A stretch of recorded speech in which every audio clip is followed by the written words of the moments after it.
Annyeonghaseyo, Giminamieyo. Hoje a gente vai estar falando sobre software na arte e arte no software. Bora lá?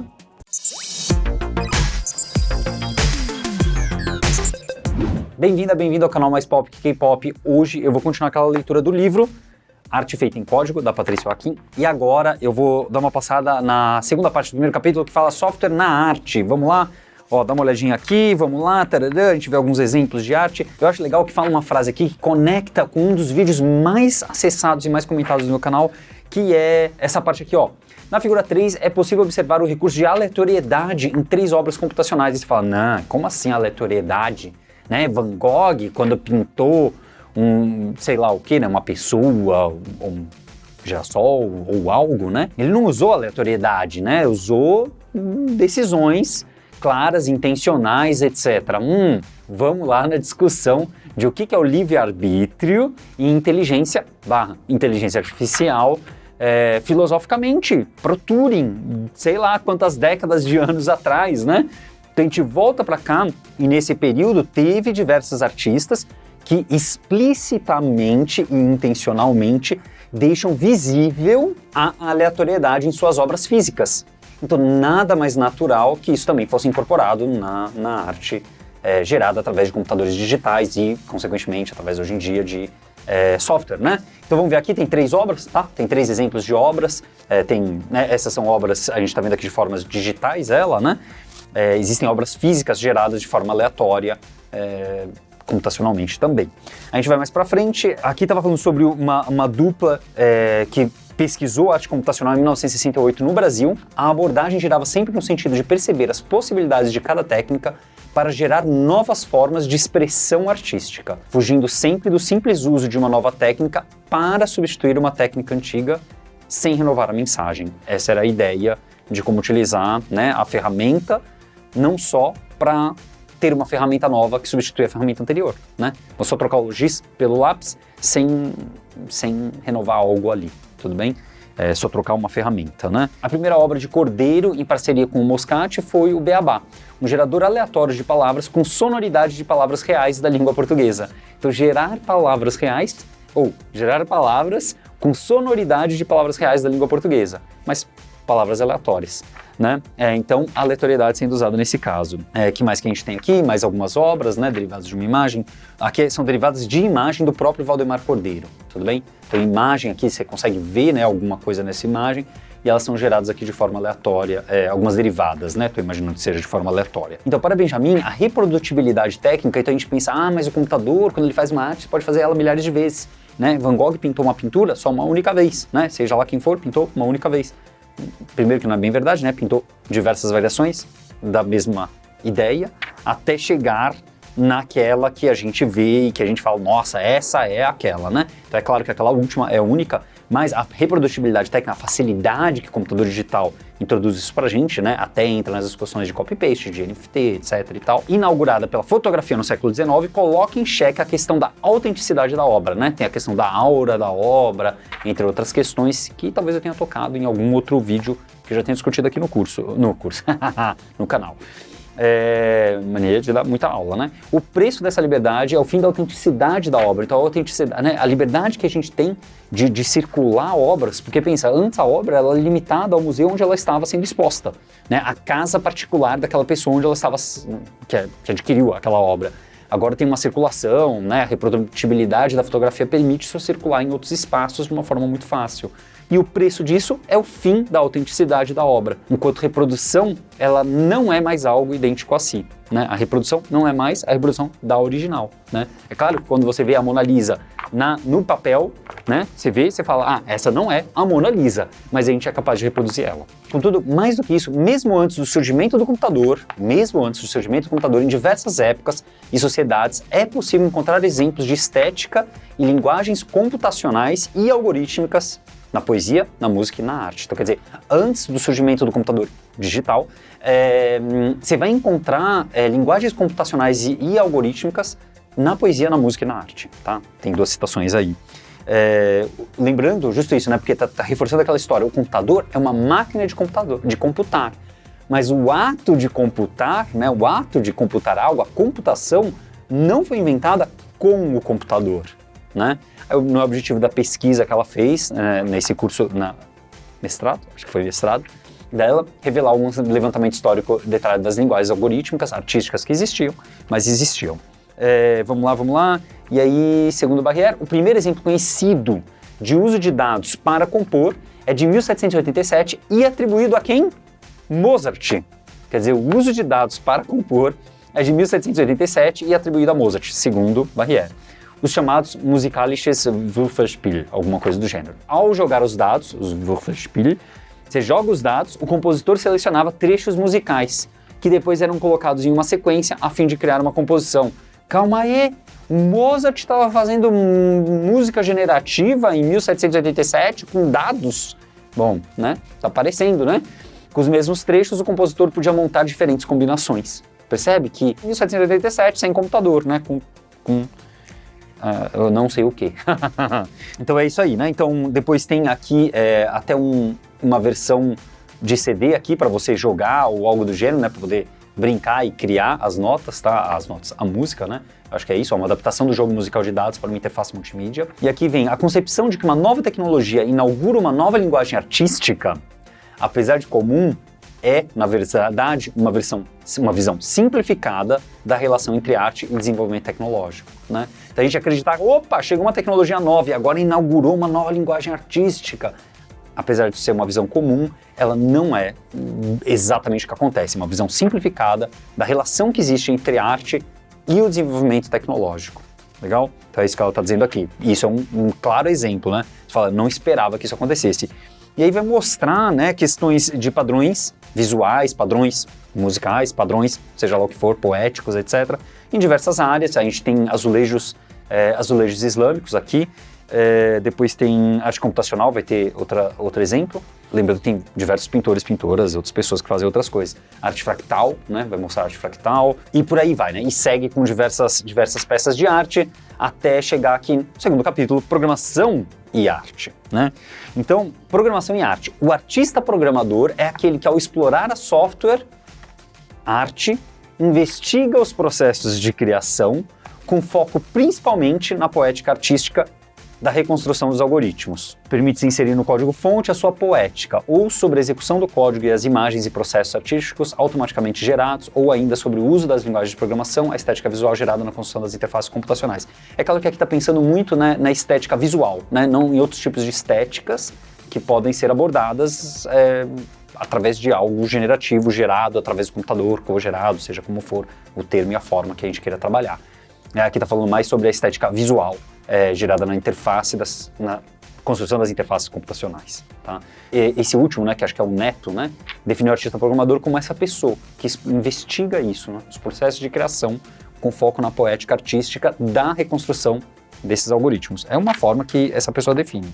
Depois vai ter outras pessoas definindo de outras formas, né? Utiliza o termo computador artista para se referir ao poeta Hertus. Hertus não era apenas um engenheiro comum, era também, né, brasileiro, era também um engenheiro poeta. Dentro de sua cabeça conviviam o programador e o poeta. E estes se uniram com o objetivo por demais nobre de enganar o computador, isso é, usar o computador para aquilo que ele não era a intenção original, para que este fosse poeta também, mas sem o saber, né? Lembrando que muitas vezes né, a gente está fazendo o quê? O uso diferenciado da ferramenta para algo que ela não foi, né, diferente daquilo que ela foi intencionada, né, que a sua criação foi feita. Normalmente o termo programador é utilizado para denominar uma atividade técnica e objetiva, e de maneira geral, arte e técnica são tratados como capacidades de pouca compatibilidade, né? Até mesmo com embasamento em pesquisa científica sobre os lados do cérebro utilizados para cada tipo de atividade, né? Fica aquela minha grande questão, tem um grande ponto de interrogação marcado aqui sobre esse embasamento sobre os lados do cérebro, né? Como a gente interpreta isso, né? Pelo que eu me lembro, a última vez que eu pesquisei era partes diferentes do cérebro são mais e menos ativadas de acordo com as atividades que a gente faz, tipos de atividades. Mas não significa que existe a pessoa do lado esquerdo e existe a pessoa do lado direito. Não. Você não usa só o seu lado direito ou só o seu lado esquerdo para fazer A ou B, artístico ou matemático, ou seja lá o que for. É uma mistura de tudo em todas as coisas, mais umas áreas, menos outras áreas, e então aquela separação que a gente escuta, que é tosqueira total, não tem. Wikipedia, lados do cérebro, mito, divirta-se. Quer dizer, existe algum embasamento, né, que é o embasamento que está sendo tratado aqui, porém na mídia popular isso é tratado como existem dois tipos de pessoas no mundo. Tosquice, né? Um pouquinho mais para baixo aqui vai ter uma citação interessante que é os gregos. Os gregos não faziam nenhuma distinção entre arte e técnica, né? Então a técnica de programar, hoje em dia, e arte, né, fazer arte, não era uma distinção entre os gregos. E esse pressuposto atravessou boa parte da história da cultura ocidental, até pelo menos o Renascimento. Para um homem como Leonardo da Vinci, pintar uma tela, estudar a anatomia humana ou a geometria euclidiana e projetar o esquema técnico de uma máquina constituíam uma única atividade intelectual, né? Repara que essa separação que a gente vê hoje em dia, um pouco da separação, a própria Patrícia me comentou, vejo no livro dela, vejo em outros livros depois, é uma separação que o capitalismo nos força, né? Ele diz assim, você tem que ser um programador, uma programadora, então programe muito, aprenda a programar, programe 24 horas por dia, acorde às 5 da manhã, programe, tome café, seja o estereótipo de uma pessoa que só programa e que vive de programação, né? E por quê? Porque você tem que ser uma especialista naquilo, naquela única tarefa e viver de uma única tarefa. Por quê? Porque o mercado precisa de especialistas, né? Então, o mercado, né, capitalista, etc. Então, é uma coisa que surgiu mais recente, né, e não tão antiga. Depois a gente vê aqui, a separação entre elas está muito atrelada ao surgimento da visão romântica do artista, né, a visão romântica do artista, até antes do que eu falei do capitalismo, tá? No final do século XVIII. No romantismo, a arte passou a se referir à subjetividade e à vida interior, enquanto que a técnica passou a ser percebida como mecânica e objetiva. Não é, mas você é programador, mas você gosta de matemática, então você é mecânicozinho, é tudo assim, é regradinho, não sei o que, não sei o que. E aí você vai ver Mozart seguindo a regra dos dados e seguindo padrões, e você estuda música, e eu não estudo, né? Mas você estuda música e vê padrões e não sei o que, e tem sequências e não sei o que lá, e o pessoal de jazz e não sei o que faz improviso e segue padrões e não sei o que lá, não sei o que lá. Você fala, calma aí, não tem nada a ver com essa separação, né? Aquela visão romântica de que existe poeta, existe matemático, por exemplo, faz sentido nenhum. Não faz sentido nenhum. As duas coisas estão misturadas, né? Você vai lá para poesia e vê métricas e vê não métricas e vê, né, intencionalidade nessas questões em todas essas áreas artísticas, né? E então você vê que é muito mais misturado do que essa visão romântica tenta separar pra gente, né? Um engenheiro, cadê, ó? Essa dicotomia tem reflexos até hoje. Não é raro o pensamento de que um engenheiro não tem habilidade para a arte e de que um artista não sabe matemática. Eu lembro da minha professora no curso de edificações na Federal, no Escola Técnica Federal, falando para mim, Guilherme, você é um bom engenheiro, você será um bom engenheiro, alguma coisa do gênero, dizendo que eu jamais teria habilidade para fazer outra coisa que não uma coisa matemática, talvez, alguma coisa do gênero. Além de outras pessoas que falaram coisas terríveis, né? Terríveis eu digo para muita gente, assim como eu, na infância, né? E tentaram nos podar, né? Atividades físicas, no futebol, nos esportes, etc. Com essa visão tosca, né? Limitada, muito limitada. Reflexo de uma época que gostaria que passasse. Essa daí, né? Um engenheiro não tem habilidade para a arte ou de que um artista não sabe matemática, né? Ambos os projetos apresentam a finalidade de facilitar a compreensão de conceitos matemáticos para aprendizes ou pessoas sem experiência na área. Mais detalhes sobre o processing serão apresentados no capítulo 3. Então, quer dizer, o processing é uma abordagem aqui, é uma linguagem de programação, hoje em dia, criada pelo Casey Reas, da UCLA, e ele tem o objetivo de ensinar programação. Ensinar programação escondendo, mas mostrando os aspectos matemáticos da computação, do ato de computar. Então, quer dizer, permitir que você faça os atos de computação, os atos matemáticos, de lógica de programação, numa linguagem específica, em várias linguagens, com Processing, com P5JS, inclusive cursos que a gente tem na Lura Start, etc. Através, né, dessa linguagem, você aprende essas coisas sem ter aquele impacto do tipo, se você não é boa de matemática, você não deveria estar aqui. Que não faz sentido nenhum, tudo bem? Então, como a gente introduz para pessoas as liberdades que a computação permite para a gente, no momento que a gente se torna donos do computador, né, nós que mandamos no computador, programando, como permitir dar isso para as pessoas, sendo que as pessoas têm medo, uma barreira, porque elas escutaram do lado dela o inverso do que eu escutei. Elas escutaram, você nunca será uma pessoa dessa área, certo? E não faz sentido, né? É claro que vai ter pessoas que têm preferências e desenvolvem mais uma área antes, uma área depois, não sei o quê, não tem problema nenhum. Mas como é que a gente faz para que as pessoas possam ter essa opção, né? Possam ter essa opção. Dürer não era somente um engenheiro capaz de criar uma máquina para aprimorar o entendimento da perspectiva ou apenas um pintor. Ele era os dois, assim como Hertz era tanto poeta quanto programador. Então Dürer tem aqui o perspectógrafo de 1525, que ele usava alguma máquina aqui, ó, tá vendo? Uma máquina que ele mesmo inventou e produziu para ajudar a pintar ele sobre a perspectiva que ele queria pintar ali no quadro. Não sei como é que funciona, não sei como é que funciona. Mas entendeu? A pessoa é uma pintora, ela é uma pintora. E ele vai lá e ele cria uma máquina para ajudar, ele cria a ferramenta que ajuda ele a fazer a arte de pintar dele, né? Então quer dizer, poxa, por que uma pessoa de outras áreas não podem aprender a programar? Porque a gente fala que elas não merecem, que elas não podem, que elas não têm o cérebro daquele lado e não sei o que, não sei o que. Vamos sair fora disso, vamos disponibilizar essas ferramentas para as pessoas. Processing, né, e esses descendentes caem muito forte nisso, como o P5JS. Então tem algumas outras artes, na obra de Cohen vai ter uma parte do processo. Então você vê que a palavra processo começa a aparecer bastante, né? Processing e a palavra do processo de criação. Uma parte do processo o artista domina, mas a outra parte a máquina realiza independentemente. Aqui começa a falar sobre artes que são criadas com a ajuda da máquina, né? A máquina cria uma parte, mas porque de repente a gente deu um conjunto de regras. Só que se a gente dá um conjunto de regras e o processo é executado, né, a gente dá o processo, e o processo é executado por uma máquina, quem é que criou isso, essa arte? A máquina ou a pessoa? A perene pergunta sobre a autoria está sempre conosco. Se o computador produz arte, quem a criou? O humano ou a máquina? Né? Pergunta de ouro. As opiniões sobre a criatividade através da programação de computadores tendem a polos opostos, com a total negação da criatividade de um lado e com excêntricas afirmações sobre uma criatividade libertária na arte generativa do outro, né? De que a arte ela cria completamente, né? Do nada. Uma possível resposta requer examinar a arte computacional a partir da seguinte divisão: 1. A arte criada a partir de programas já prontos, e 2. A arte criada a partir do código escrito pelo artista programador. Dois casos bem distintos, tudo bem? Então vamos lá, mais para baixo vai ter a arte algorítmica. A arte algorítmica começa com a criação de um algoritmo. Isso é trabalho humano, claramente. Né? Se eu definir um algoritmo, lembra, bias e tudo mais, né? Vieses e tudo mais, é um trabalho humano. O processo generativo termina em um objeto material. Pode ser uma imagem, pode ser uma música, pode ser uma mágica, pode ser o que for. Em um objeto material, como tinta no papel, no caso de uma coisa física, né? Isso é física com tinta. Isso é trabalho da máquina, né? Então esse é o processo generativo. Ele começa com um algoritmo, nesse exemplo aqui, e termina com esse trabalho da máquina, né? Então tá, né, um exemplo de uma definição. Depois a gente vai ter aí, importante ressaltar a relevância. E sendo linguagens, isso é, já que as linguagens são linguagens de programação, seus limites também são os limites do mundo. O que nós não conseguimos pensar, não conseguimos falar, a extensão do nosso mundo depende da potência da nossa linguagem.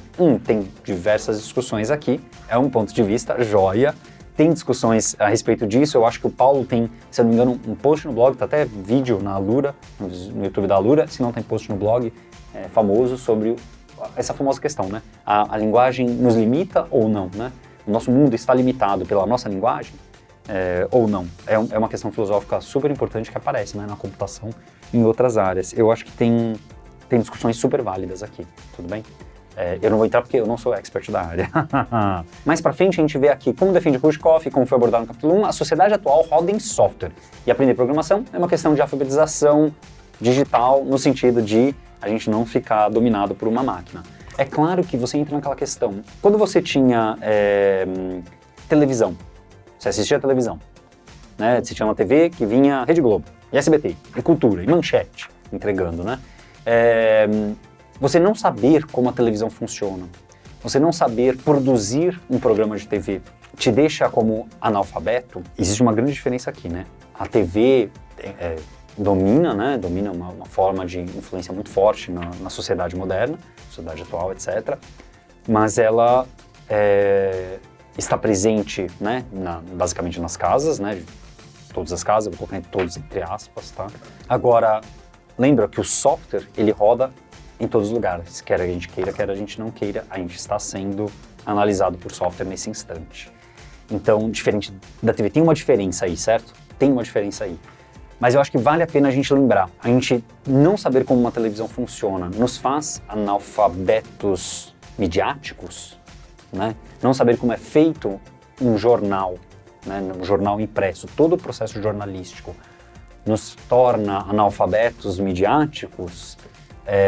A gente precisa saber o processo jornalístico, como ele funciona. A gente precisa ser capaz de executar o processo jornalístico, né? A gente precisa ser capaz de executar um processo de mídia como TV, para a gente não ser analfabeto midiático, seja lá o que for o termo, né?